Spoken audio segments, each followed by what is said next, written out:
Don't rock the boat. When selling or paying for something, don't go too far off the market value. So what does this mean? Let's take traveling to another country that is cheaper than yours, for example. You are going to live there for a few months. You decided to rent a condo and will hire a cleaner. When you get there, you hire a cleaner at 3 times the going rate. 3 times the going rate is still under minimum wage for your own country. While you think you are being helpful to the person, you are messing up the current market rate for cleaners. The cleaner might expect more than market rate from the next foreigner.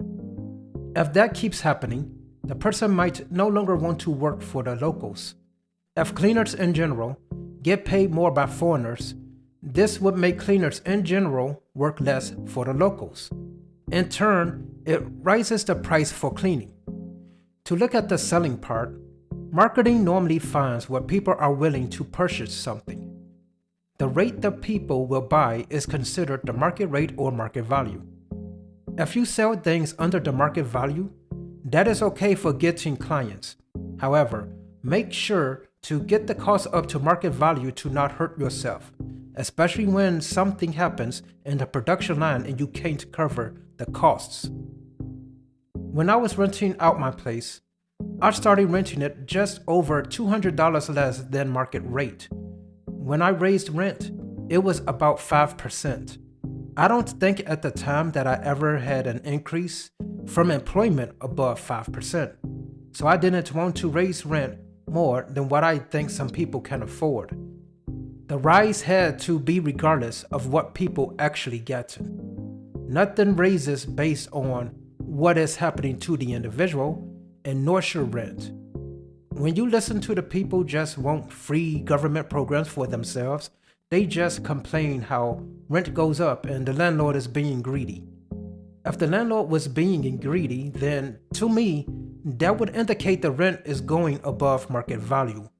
If that was true, then the landlords would not be able to find renters. However, they will overlook that simple fact and just complain about landlords being greedy. They also don't even look at how much the rent the landlord was charging if it doesn't jive with their limited vision of landlords being greedy. Since all landlords are greedy and bad, there must be someone to protect the innocent, kind-hearted, defenseless tenants. So the eviction social services helps those innocent, kind-hearted, defenseless tenants in my county. They have the power to cancel evictions and keep the tenant living in a stolen place for even longer than what the judge decided. From the images shown of my place, you see what the tenant did and even does were current for the time of the first eviction cancellation. She caused fire damage and lived in a very deplorable manner. This is the example of, besides asking, could we do it? We should ask, should we do it? That was regarding eviction counseling. There was evidence that the person does risky and dangerous acts that can affect the building. She put incense in a hole in the wooden frame and burnt it. That could have burnt down the building. The social worker or sheriff officer should have looked and considered that. The person lived in squalor as well. In turn, my other paying tenant and I were living in squalor. Does someone that has such an inconsiderate mentality should be kept living with others? That doesn't go through the heads of the social workers nor the sheriff. They don't worry about the needs of the many outweighing the needs of the few. Their goal seems to be to make landlords keep the undesirable house in private property. This in turn puts stress on the middle-class landlords. This could cause several different types of problems, like landlord bankruptcy, selling property at a lower rate to investors who can offer cash money for a quick sale, selling properties to owner-occupants, becoming a slumlord, etc. Landlord bankruptcy. Middle-class landlords cannot house people for free. In fact, it should not be any landlord's responsibility, regardless of financial class, to house people for free. From the Census Bureau, they have a rental housing finance survey of who owns rental space. It's a survey, so it's not every property, but a sampling. I seen it first from the Joint Center for Housing Studies of Harvard University, However, you can also go to the Census Bureau website. We see in 2021 for one-unit properties, mostly single-family homes, that 11,849 out of 16,550 were owned by individual investors. That is about 72% of single-family homes landlords are not companies, so they are the middle class. For 2 to 4 units, 1,418 of them out of 2,231 is about 64% are owned by the middle class. For 5 to 24 units, once you get into like the 5 units, then the property is classified as commercials in some places. Now we see the middle class is not the majority owner anymore. They own 128 out of 418, which is about 31%. So when the government was making bums stay in other people's places without paying, the eviction moratorium and general eviction counseling, depending on the type of place it was, there was over a 50% chance the government was affecting the middle class and not corporate landlords. The middle class cannot support multiple families, but that was not the government's concern. They were forcing the middle class to take on more debt and more costs. CBS made an article about a landlord that became homeless titled, "Landlord Faces Homelessness as Tenants Fall Behind on Rent During the Eviction Ban." Here is an excerpt. Despite more than $23,000 in unpaid rent, Lacoste can't force her tenant out because of state and federal moratoriums on evictions. But federal money meant to alleviate such situations isn't making it to landlords. Nearly 90% of rental assistance funds allocated by Congress has not been distributed, according to the Treasury Department. "I don't understand how they can give my private property to somebody to live for free. I bought that place. I fixed it up with my blood, sweat, and tears," she said. The eviction bans were meant to protect vulnerable renters during the pandemic, but some property owners say they became collateral damage.